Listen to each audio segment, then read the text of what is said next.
నమస్తే. ప్రస్తుతం మనతో పాటు ప్రముఖ ఆధ్యాత్మికవేత్త, ఆస్ట్రాలజర్ రవిశంకర్ శర్మ గారు మనతో పాటు ఉన్నారు. గురుగారితో మాట్లాడదాం. నమస్కారం గురు. నమస్తే అండి. గురుగారు, మే నెలలో రాహువు, కేతువు 2 గ్రహాలు కూడా వాటి స్థానాన్ని మారబోతున్నాయి. దీని ప్రభావం ఎంతకాలం ఉంటుంది? మకర రాశి వారికి ఏ విధమైన ఫలితాలు ఉండబోతుంది? ఎలాంటి జాగ్రత్తలు తీసుకోవాలి గురుగారు? తప్పకుండా మకర రాశి వారు మనం గమనించాలంటే ఈ సంవత్సరం వీరికి ఏలినాటి శని ప్రభావం అనేది అయిపోయింది. ఏలినాటి శని ప్రభావం అయిపోయిన తర్వాత ఈ రాశి వారికి వచ్చినప్పటికీ కొన్ని అవకాశాలు అనేవి కలిసి రావడం అనేది జరుగుతుంది. ముఖ్యంగా ధైర్యం అనేది ఉంటుంది. సుఖాన్ని ఇవ్వగలిగేటువంటి గ్రహం శని. అంటే శని యొక్క స్థానం ఎప్పుడైతే మంచి స్థానంలో ఉన్నట్లయితే అనుకూలమైనటువంటి ఫలితాలు ఎక్కువగా ఇస్తుంది. ఈ రాశి వారికి రాబోతున్నటువంటి రాహుకేతువుల యొక్క మార్పు ఏదైతే జరుగుతున్నదో మే 18వ తారీఖు నుంచి స్టార్ట్ అవుతుంది. ఇది 1.5 సంవత్సరం పాటు, అంటే 2026 డిసెంబర్ వరకు, అంటే 1.5 సంవత్సరం పాటు ఇదొక గ్రహ మార్పు అనేది ఉంటుంది. ఇది ఈ రాశి వారికి వచ్చినప్పటికీ కొంచెం మిశ్రమమైనటువంటి ఫలితాలు ఇస్తుంది. అంటే రాహు యొక్క స్థితి అంత సానుకూలంగా లేదు. ఈ రాశి వారికి ఫైనాన్షియల్ ఇష్యూస్ని, డబ్బు ఖర్చుని కలిగించేటువంటి విధంగా ఉంటుంది. మరి అదేవిధంగా అష్టమంలో మనం గమనించినట్లయితే కేతుగ్రహ సంచారం జరుగుతుంది. అంటే కుంభరాశిలోకి రాహుగ్రహ సంచారం, మరియు అదేవిధంగా అష్టమంలోకి అంటే సింహరాశిలోకి కేతుగ్రహ సంచారం జరుగుతుంది.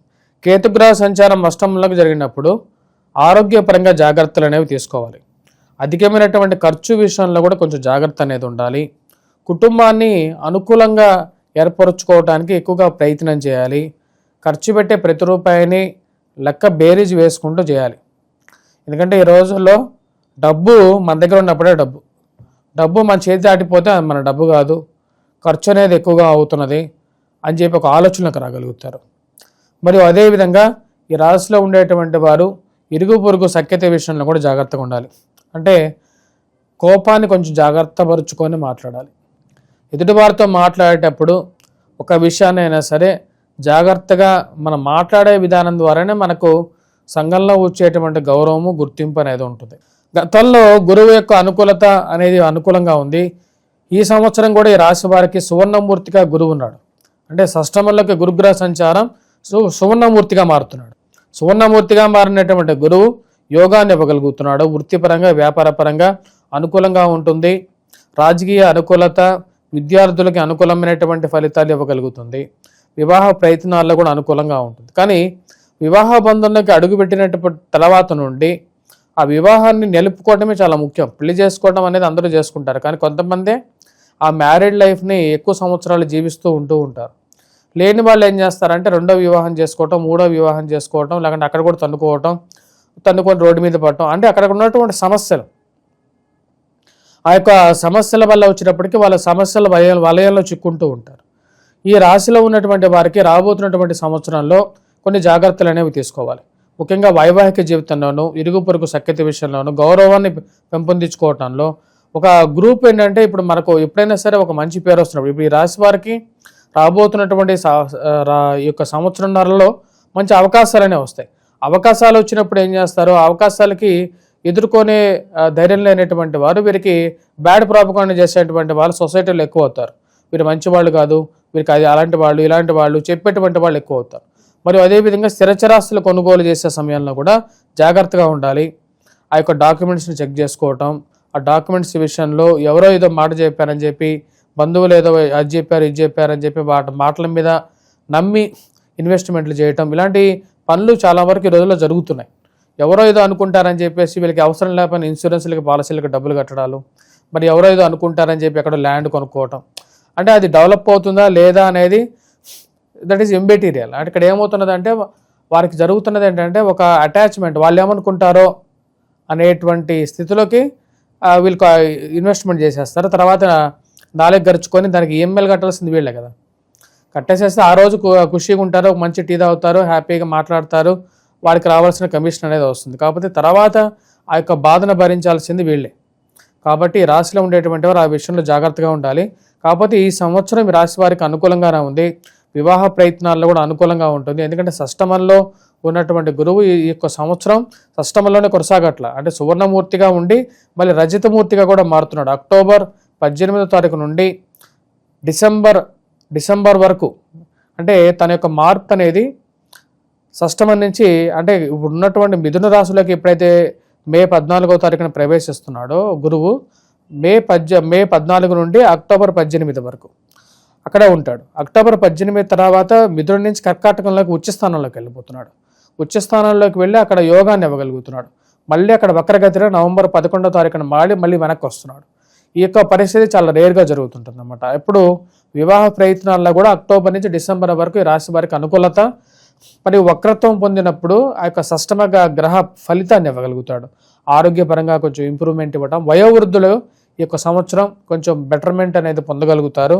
కాకపోతే ఎవరికైతే వారి యొక్క జాతకరీత్యా కేతు అనుకూలంగా లేడో వారి యొక్క జాతకంలో కూడా అంటే అష్టమ స్థానంలో కానీ కొన్ని స్థానాల్లో నీచత్వం పొంది కానీ ఉన్నట్లయితే వారు కొంచెం జాగ్రత్తగా ఉండాలి.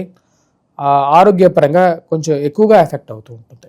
ఈ రాశిలో ఉండేటువంటి వారు ముఖ్యంగా ఈ యొక్క సంవత్సరం ముఖ్యంగా ఏవైతే ఈ యొక్క రాజకీయ నాయకులుగా డీల్ చేసే సమయంలో కానీ మరియు అదేవిధంగా రాజకీయ వ్యవహారాల ఏవైతే విషయాల్లో కానీ మరియు అదేవిధంగా సైంటిఫిక్ అప్రోచెస్ ఏవైతే ఉంటాయో సైంటిఫిక్ డిపార్ట్మెంట్స్లో సైన్స్ డిపార్ట్మెంట్స్లో పనిచేసేటువంటి వారు కానీ కొంచెం ఎక్కువగా కేర్ తీసుకోవాలి. టెక్నికల్ వర్క్స్ చేసేటువంటి వారు కూడా కొంచెం కేర్ తీసుకోవాలి. అంటే ముఖ్యంగా సాఫ్ట్వేర్ రంగ నిపుణులు వీళ్ళు కూడా కొంచెం జాగ్రత్తలు అనేవి తీసుకోవాలి. అనవసరమైనటువంటి ఖర్చులకి అప్పులకి పోవద్దు, రుణపరాధాలను కలిగించుకోవద్దు. ఎందుకంటే ఈ సంవత్సరం వీరికి అంతా బాగానే ఉంది. కాకపోతే అనవసరమైనటువంటి ఖర్చులు, ఆరోగ్యపరంగా చిక్కులు తెచ్చుకోకుండా ఉంటే మంచిది. గురుగారు, బయట సమాజంలో మనం చూస్తున్నాం పరస్త్రీ వ్యామోహం కావచ్చు, పరపురుషుడు వ్యామోహం కావచ్చు చాలా ఎక్కువైపోతుంది. దానివల్ల చాలా కుటుంబాలు ఇబ్బంది పాలవుతుంది. ఇలాంటి సందర్భాలు ఈ రాశి వాళ్ళకి రావడం, దానివల్ల చిక్కుల్లో పడడం ఇలాంటి సందర్భాలు అనేవి కనిపిస్తున్నాయి వీళ్ళకి. ఈ సంవత్సరం ఈ రాశి వారికి అనవసరమైనటువంటి తగాదాలకు పోకపోతే చాలు. పరస్త్రీ వ్యామోహం అనేది ఈ యొక్క రాశిలో ఉండేటువంటి వారికి లేదు. ఎందుకంటే గురువు యొక్క అనుకూలత అనేది ఉంది. ఇంకా మనిషి బుద్ధి అనేది మనిషి బుద్ధి అనేది ఎప్పుడైనా సరే లెర్నింగ్ లో ఎక్కువగా ఉంటూ ఉంటుంది. అదేవిధంగా దానికి ఈ రోజుల్లో మనం చూస్తున్నట్లయితే ఆకర్షణ అంటే బయటకు కనిపించేటువంటి మాంసంతో చేసినటువంటి శరీరం ఇది, ఎముకలకు గూడుతో చేసినటువంటి శరీరం ఇది.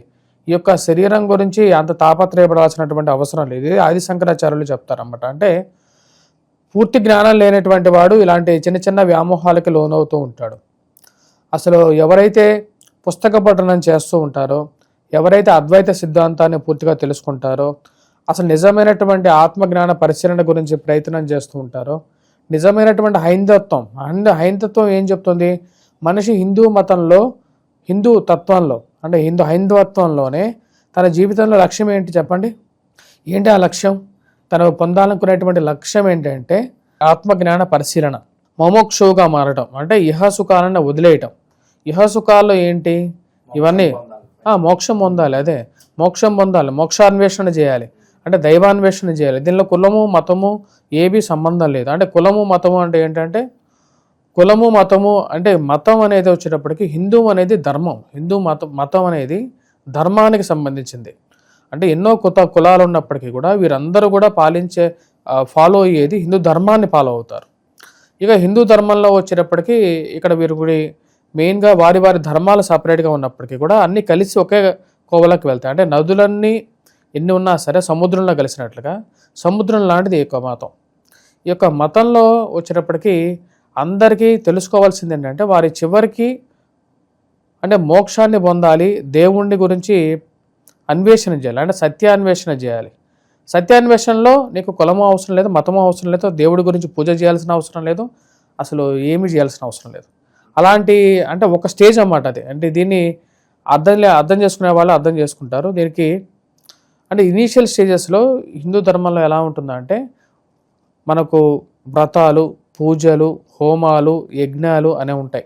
ఇవన్నీ ఏంటంటే మనిషిని ఒక డిసిప్లైన్డ్ వే ఆఫ్ లైఫ్లో జీవించడం కోసం, మరియు అదేవిధంగా వచ్చేటప్పటికి చుట్టూ ఉండేటువంటి దేవుడు దైవత్వం గురించి తెలుసుకోవటం గురించి.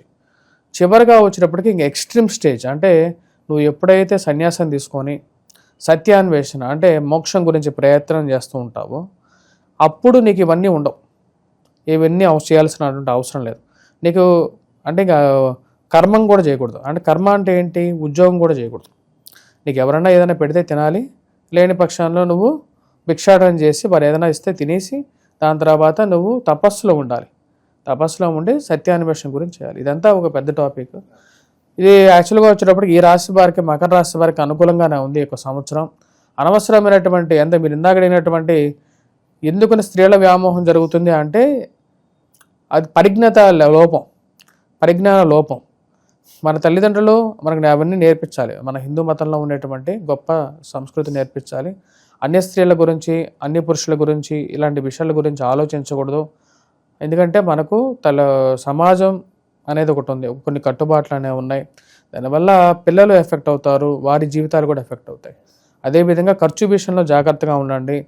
స్థిరచరాస్తులు కొనేటప్పుడు 1-2 సార్లు వాటి గురించి పూర్తిగా తెలుసుకున్న తర్వాత కొనాల్సినటువంటి ముఖ్యమైనటువంటి సూచన. ఈ సంవత్సరం ఈ రాశి వారికి ఉద్యోగ కల్పన కూడా అనుకూలంగా ఉంటుంది. ప్రమోషన్స్, ఇంక్రిమెంట్స్ విషయంలోనూ అనుకూలంగా ఉంటుంది. వ్యాపార ప్రయత్న సంబంధితమైన విషయాల్లో స్టీలు, సిమెంటు బాగా కలిసి వస్తుంది.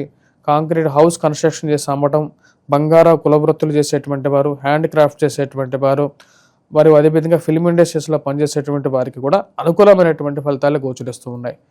ఈ సంవత్సరం వీరితో పాటు పేపర్ అంటే ముఖ్యంగా పుస్తక ముద్రణ చేసేటువంటి వారు, పేపర్ ట్రేడింగ్ చేసేటువంటి వారు, ఆయిల్ ట్రేడింగ్ చేసేటువంటి వారు, ఒక విధంగా చెప్పాలంటే రాబోతున్నటువంటి 200 సంవత్సరం శని యొక్క అనుకూలమైనటువంటి స్థితి ఈ రాశి వారికి యోగ్యాన్ని ఇవ్వగలుగుతుంది. అది మంచి ఫలితాలు ఇస్తుంది. గురుగారు, ఇంకా రాహుకేతులకు అనుకూలత కోసం ఈ రాశి వాళ్ళు ఈ సంవత్సరంన్నర పాటు ఎలాంటి పరిహారాలు చేసుకోవాలి గురుగారు? తప్పకుండా ఈ రాశిలో ఉండేటువంటి వారు ఈ సంవత్సరం తప్పకుండా ఈ రెమెడీస్ చేయండి. ఎందుకంటే రాహుకేతువులు ఇద్దరూ అంత సానుకూలంగా లేరు. ముఖ్యంగా ఈ రాశిలో ఉండేటువంటి వారు రాహు యొక్క అనుకూలత రీత్యా దుర్గాదేవి అనుష్ఠానం చేసుకోండి.